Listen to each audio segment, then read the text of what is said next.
¿Qué ondas, amigos y amigas? Bienvenidos y bienvenidas a esta emisión súper especial de Hablemos de Vida.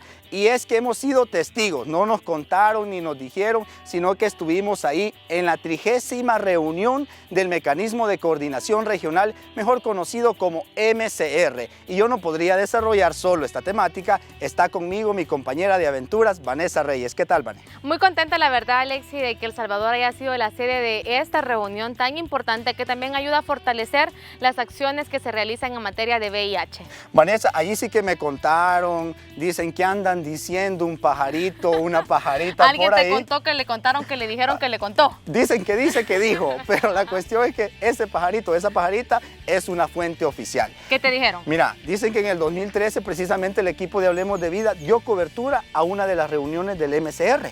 De hecho fue así, pudimos conocer de cerca el trabajo que se realiza desde este organismo y también cuáles eran las acciones que se estaban realizando en aquel entonces, en el 2013, en materia de VIH. Y en esta edición lo que queremos hacer nosotros es darle seguimiento a esta temática tan importante. Vanessa, hoy sí que estoy inquieto y yo sé que los amigos televidentes y amigas están allí pendientes. Así es de que esto es Hablemos de Vida. ¡Comenzamos!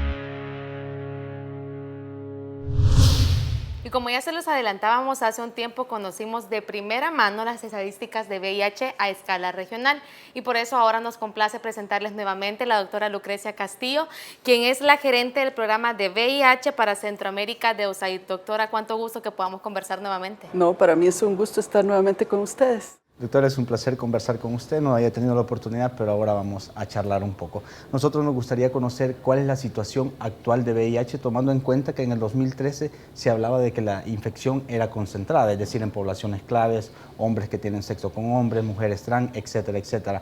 ¿Esto ha cambiado, doctora? En realidad ha cambiado para mejorar. Seguimos teniendo una epidemia concentrada en poblaciones específicas, como mencionaste, con la ventaja de que la población de trabajadoras del sexo ha logrado reducciones significativas en su prevalencia. Las mujeres que se dedican a esta profesión han obtenido un gran nivel de sensibilización y responsabilidad para el autocuidado y utilizan bastante frecuentemente el condón. Entonces hemos observado prevalencias cada vez más bajas. Eso es positivo para la región, positivo para ellas y positivo para contener la epidemia. Definitivamente una buena noticia la que usted nos comparte, el saber que se sigue siendo una epidemia focalizada, centralizada, a diferencia de otros países como ha sido el caso de África, a donde la epidemia es más generalizada. Pero estos esfuerzos también son el resultado, ¿no?, del trabajo que se realiza también desde el Mecanismo de Coordinación Regional. En ese sentido, doctora, nosotros quisiéramos saber cuáles son las acciones que se han realizado desde este organismo, desde el MCR, para poderle dar un mayor seguimiento a los casos de VIH. Bueno, recordemos que este es un esfuerzo coordinado en toda la región, en donde cada uno de los países aporta su experiencia, sus buenas prácticas y sus lecciones aprendidas, aquellas cosas que no nos han funcionado y que también hay que compartir para no repetir errores. Entonces, esto ha permitido a los países mejorar su respuesta e intensificar el uso de los recursos que cada día son más limitados para que se optimicen estos recursos y alcance para lo que queremos hacer. Qué bonito escuchar y ver que todos los países trabajan de manera coordinada para dar respuesta al VIH. También nos gustaría saber, hace más de 2 años o 2 años se hablaba de que países se estaban retirando de invertir en la cooperación para dar respuesta al VIH. Incluso esto generaba un poco de preocupación y es así como el Mecanismo de Coordinación Regional crea las líneas estratégicas para dar sostenibilidad a esta respuesta. Nos gustaría saber en qué consisten estos lineamientos, doctor. Claro que sí. Hace 2 años y medio, el Mecanismo de Coordinación Regional desarrolló la Estrategia Regional de Sostenibilidad en vías a preparar a la región para este retiro progresivo que la cooperación está teniendo de Centroamérica, y no solo Centroamérica, toda América Latina, debido a que las condiciones socioeconómicas también están mejorando, que es también una buena noticia. Okay. Entonces, efectivamente, lo que ha hecho el MCR es fijar líneas estratégicas de trabajo en vías de optimizar el uso de los recursos que ya se cuenta, buscar fuentes alternativas de recursos y sobre todo hacer un uso más sabio, si se quiere, de los recursos existentes. Esto es negociando compras conjuntas, facilitando procesos de negociación con farmacéuticas que permitan reducir los costos. Buscar fuentes alternas se refiere, por ejemplo, a que otros sectores que no son salud inviertan también en VIH, porque el VIH no es solo un problema de salud, es un problema social. Y, por ejemplo, el sector educación tiene un rol importantísimo que jugar acá, intensificando la educación en las escuelas, la educación para jóvenes. En los ministerios de trabajo, velar porque se respeten los derechos humanos de las personas infectadas, de las poblaciones clave, que no se les pida la prueba para hacer contrataciones, que no se les despida si resultan ser VIH positivos. Entonces, todo esto ayuda primero a reducir estigma, el estigma alrededor del VIH, que es nuestra principal barrera para hacer programas de prevención.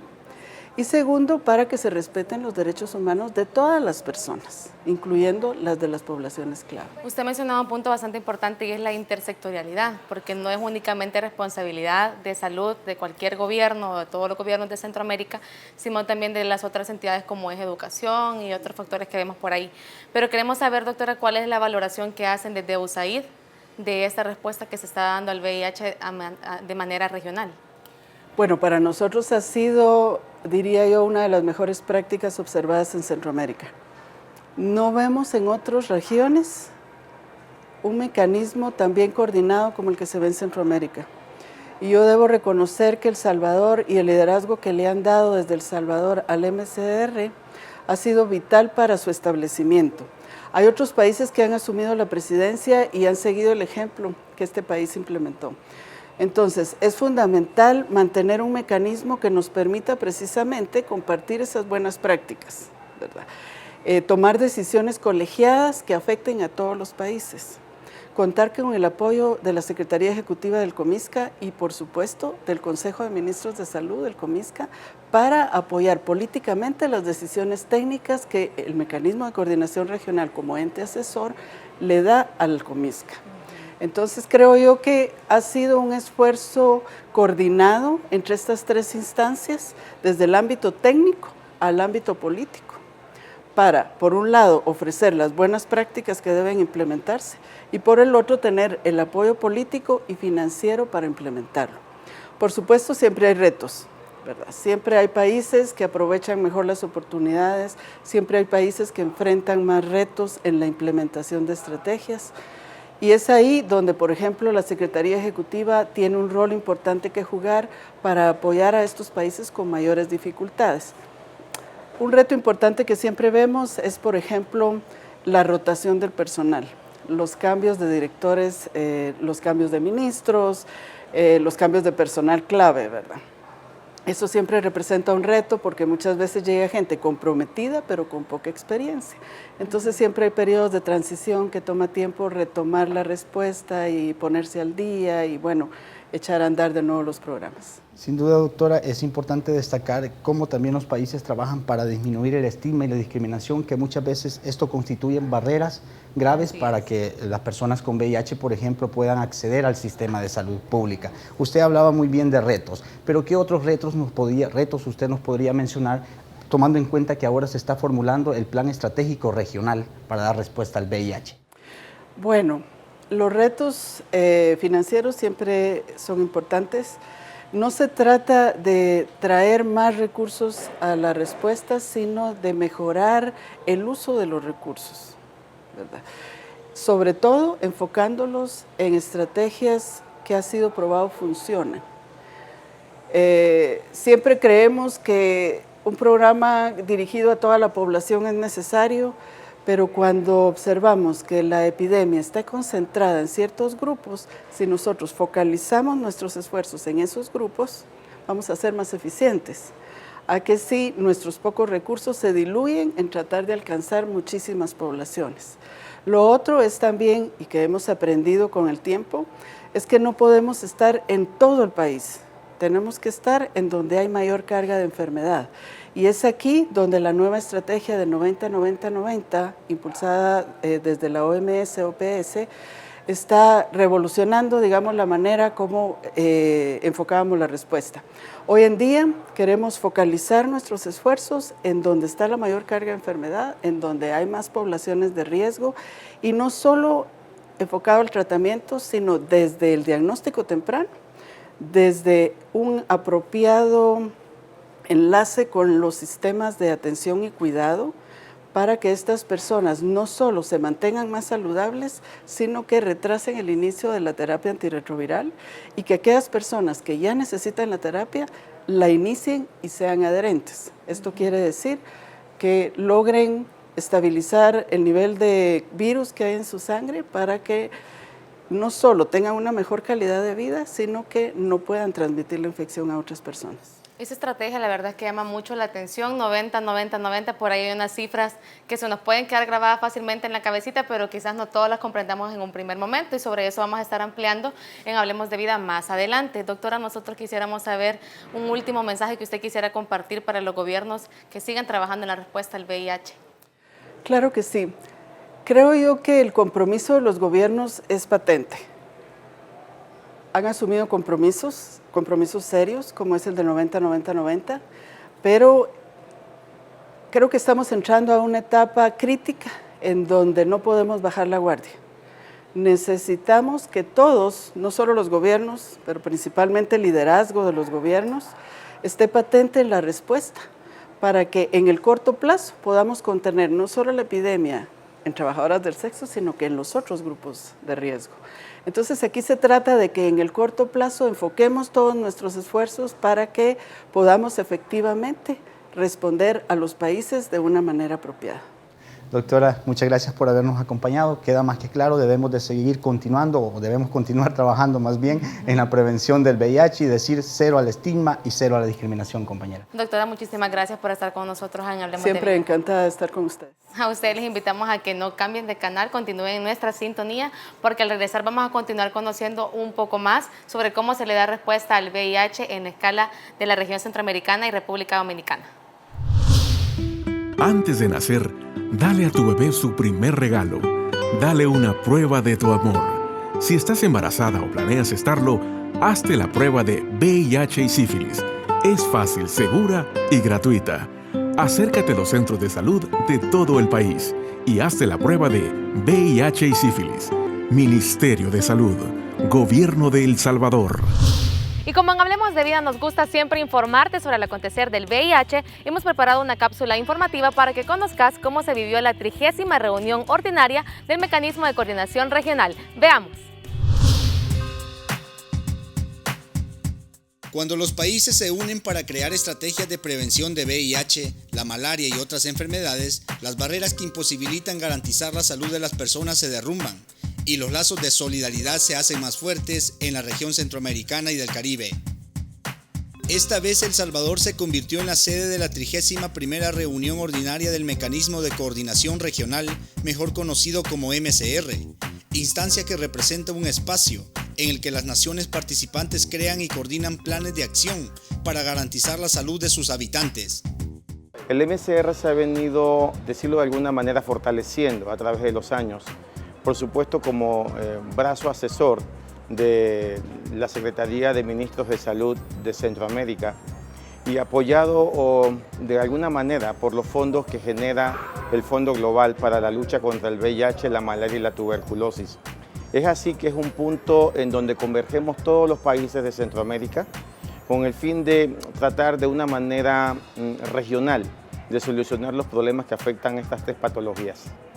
Adoptando algunos principios del Sistema de Integración Centroamericana y del Consejo de Ministros de Salud de Centroamérica, los gobiernos de Costa Rica, Nicaragua, Guatemala, Panamá, Belice, Honduras, El Salvador y República Dominicana decidieron crear el mecanismo de coordinación regional y dar así respuesta al VIH de manera conjunta.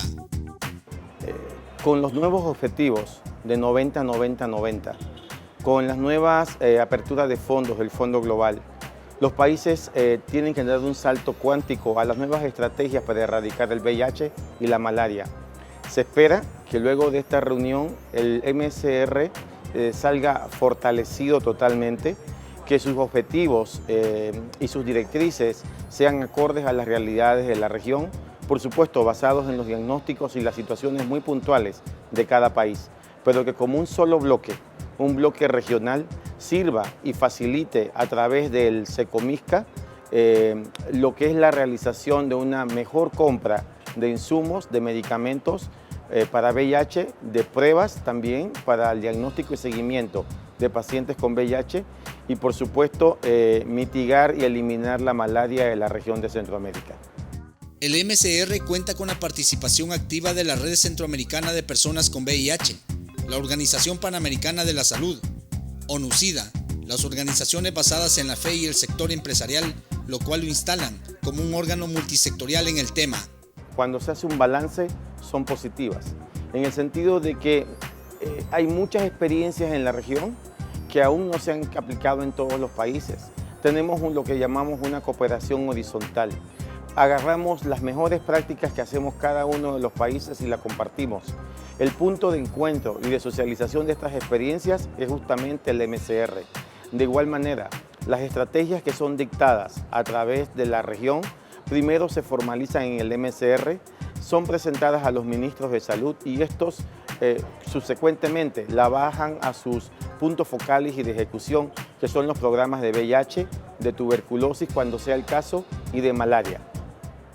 Los resultados son positivos para las naciones, gracias al trabajo conjunto que ha permitido coordinar esfuerzos y líneas de acción concretas. No obstante, los países son conscientes de que aún hay brechas y objetivos que cumplir.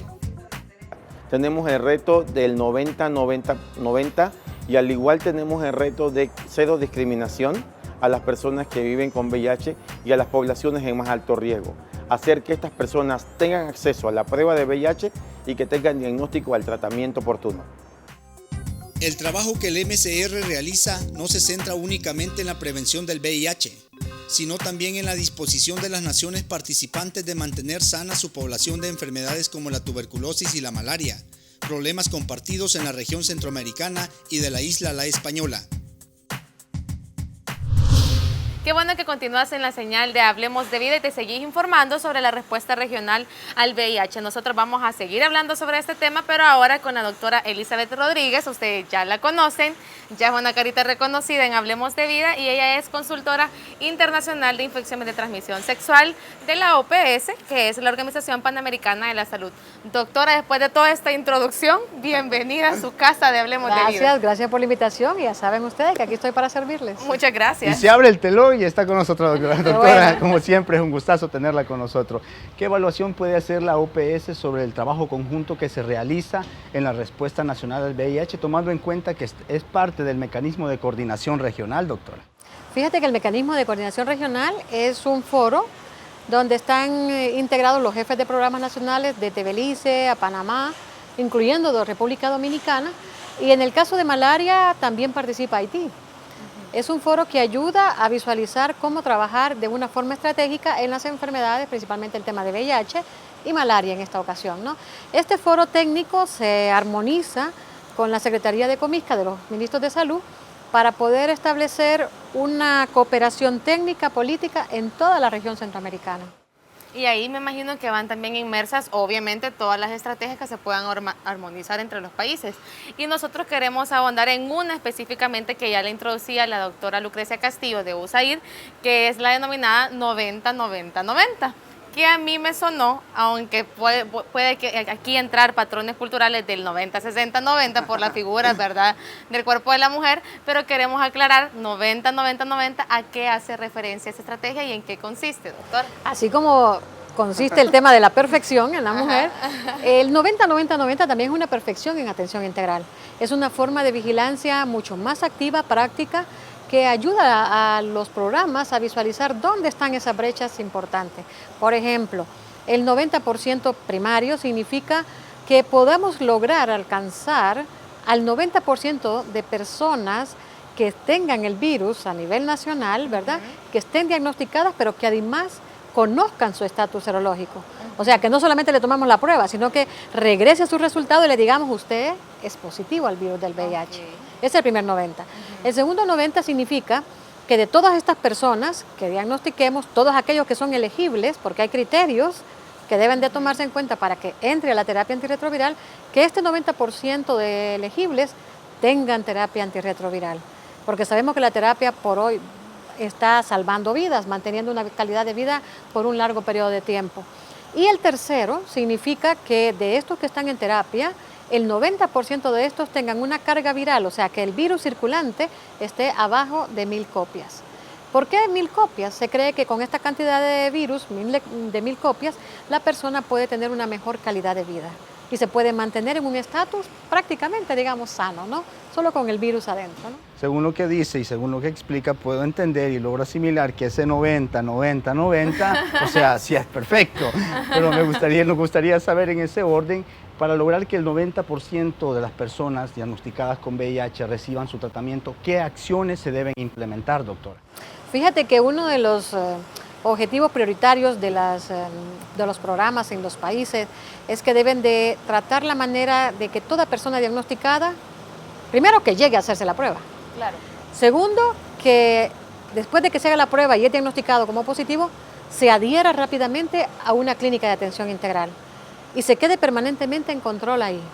Vea, muchos de ellos a lo mejor no van a necesitar terapia de acuerdo a sus criterios, pero otros sí van a necesitar terapia rápido, tienen que adherirse, tienen que tomárselo todos los días y tienen que ir a sus controles que los médicos van a determinar, ¿no? El otro 90% que usted mencionaba que me llama la atención, doctora, es el referido al diagnóstico, y es que esto representa también a un reto para los países porque en la región todavía impera mucho lo que es el machismo. Y aquí vemos cuando algunos hombres, por no decir muchos hombres, no acuden a los servicios de salud, no solo a no hacerse la prueba de VIH, sino también de manera general. Entonces, ¿qué acciones, como decía Alexis, se pueden tomar para erradicar esto, para contrarrestar este actuar de los hombres? Fíjate que por cultura, el hombre no consulta. Sí. El hombre nunca sabe si tiene una diabetes, una hipertensión, hasta Oye, que tiene, vea, un problema. Aquí me pasó. Con el tema del VIH, a lo mejor muchas veces por desconocimiento. Por ejemplo, todo aquel hombre que tenga contacto sexual con más de una pareja, tiene que hacerse la prueba. Todo aquel hombre que tiene una relación sexual sin uso de un preservativo o un condón, tiene que hacerse la prueba. Todo aquel hombre que sale en esas noches y tiene una noche loca, Como dice la canción. como dice la canción, y tiene un contacto, pues tiene que hacerse una prueba. A veces falta de comprensión o de educación que las personas no conocen o no saben que tienen acerca de su casa, a lo mejor un establecimiento que puede darle la prueba y es gratuita.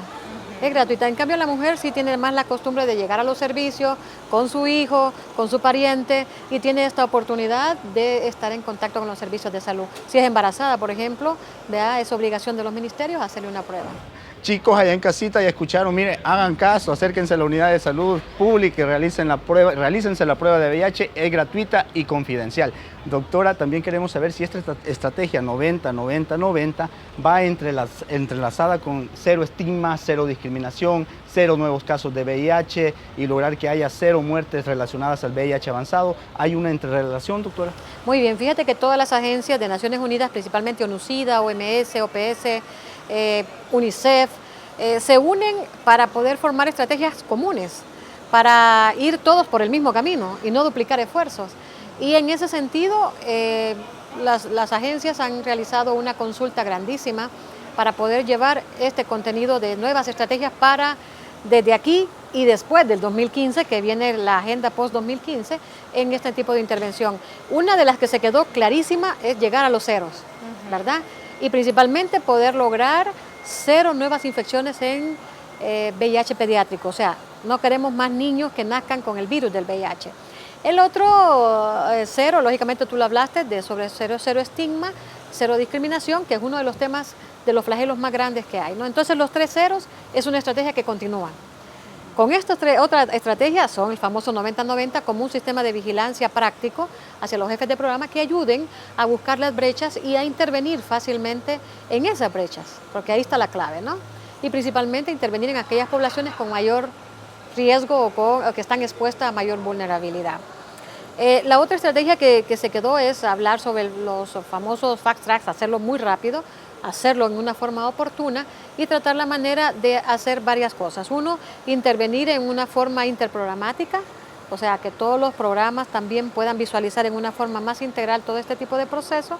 Y también la otra es que los gobiernos ayuden a sostener una respuesta en cada uno de los países, que eso no es fácil, pero el mecanismo de coordinación regional trabaja sobre una estrategia puntual para que esto pueda irse colaborando. Eso no va a ser de la noche a la mañana, tiene que ser en un proceso. Un trabajo Me parece importante, doctora, recalcar que cada uno de nosotros y de nosotras, aquí me refiero a todas y todas las personas, podemos hacer algo desde nuestro metro cuadrado para poder abonar a estas estrategias. Primero, hacemos la prueba del VIH y conociendo nuestro estado, sobre todo si estamos embarazadas como mujeres o si nuestra pareja lo está. Y segundo, también dejando de lado el estigma y la discriminación, porque muchas veces esto afecta a que poblaciones clave, como usted lo mencionaba, hombres que tienen sexo con hombres, mujeres trans, etcétera, puedan acudir y acercarse a un servicio de salud. Así que desde ahí podemos trabajar nosotros desde donde nosotros nos encontramos sin necesidad de poder formar parte de estos mecanismos o de estas instituciones. Pero doctora, antes de finalizar la entrevista,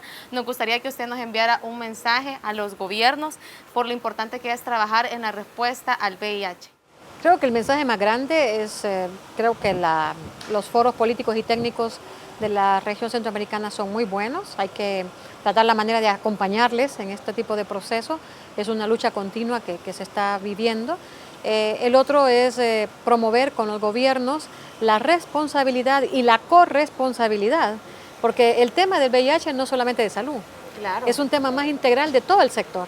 Entonces, ¿cómo apoyamos a la corresponsabilidad a nivel nacional para una respuesta más integrada y a lo mejor de derivar fondos gubernamentales hacia esta respuesta, que no es fácil mantenerlo? Yo sé que todos los gobiernos pasan por problemas económicos, pero si puntualizamos en aquellas brechas más importantes, es probable que logremos la meta al 2020, ¿no? Ese es el objetivo. Y sin duda, Ese es el doctora, objetivo final. y sin duda, doctora Ivanesa, vamos por buen camino. Por ejemplo, El Salvador ha logrado reducir la transmisión del VIH materno-infantil. Hemos pasado de 142 casos que se detectaban en el 2001, ahora se detectan 6, por ejemplo.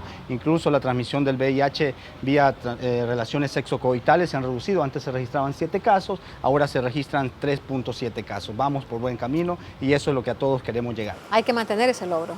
Doctora, queremos agradecerle por haber dedicado unos minutos de su tiempo para poder conversar con nosotros nuevamente. Gracias, estoy para servirle y ya saben ustedes que esta es su casa también. No dude que vamos a llegar más adelante con alguna otra temática en la que nos pueda apoyar. A ustedes las invitamos a que continúen en Señal de Hablemos de Vida. Nosotros vamos a hacer una pequeña pausa, pero al regresar continuamos con más. Todas las mañanas que salimos, vamos llenos de optimismo. Recorrer caseríos y cantones es nuestra tarea diaria. Al llegar a visitar a nuestros pacientes y verlos entusiasmados es lo que nos motiva. Con estas visitas médicas a las familias, no importa dónde vivan, estamos asegurando la salud de nuestra gente. Reforma de salud, llevando la prevención hasta el último rincón. Gobierno de El Salvador, unámonos para crecer. Qué bonito y qué alegría es ver cómo los países de la región centroamericana y del Caribe se unen para coordinar esfuerzos y dar respuesta regional al VIH, tal y como lo hemos visto en las reuniones del MCR. Y es súper importante también destacar, Alexi, que no solo se está trabajando en la prevención del VIH, sino que las naciones también buscan evitar que sus habitantes padezcan otras enfermedades como la tuberculosis y la malaria. Sin duda, Vanessa, hay que reconocer esta importante labor en el que participan personas que día a día entregan su conocimiento, su experiencia, su corazón y su dedicación para dar respuesta al VIH y prevenir enfermedades, como tú lo decías, como la malaria. Bueno, nosotros de esta manera llegamos al final de este programa, pero queremos recordarte que tenemos habilitadas nuestras redes sociales. Estamos en Facebook como Hablemos de Vida y como Conacida El Salvador. Y si no pudiste ver esta edición completa, puedes buscarlo también en el canal de YouTube Conacida El Salvador. Nos vamos, pero recuerden que la prevención del VIH no es una opción, es tu responsabilidad.